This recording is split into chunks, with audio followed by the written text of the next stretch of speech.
Hey guys, I got this plant from a seller that sold it to me. I had originally bought a larger plant that the seller shipped to me, but unfortunately it broke during the shipping. So something happened.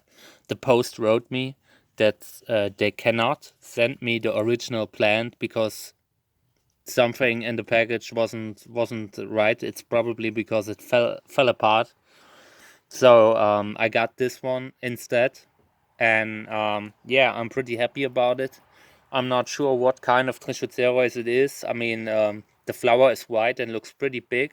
Personally, I think it's probably something like Trichocereus purpureopilosus or Trichocereus imperialis.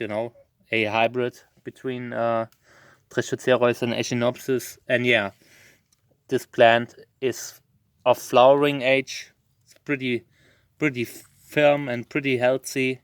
And I will put this guy into the greenhouse now, just so it starts growing right away. Maybe I can get it to pop.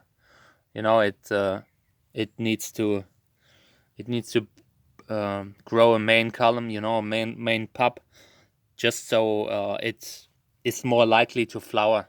So I would love to see the flower next year. I don't know how big it is. On the photos, it looked like it would be at least 17 to 18 centimeters. And flowers of this size are always interesting because they, they pass down this large flower into the next generation very often.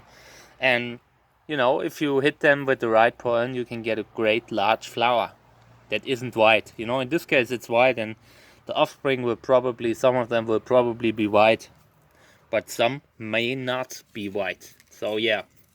All right, guys. So, and when I say white, I mean white flower. Like a white flower. We're not, we're not, we're not telling you that white cacti are bad. So, all right. Take care. Bye.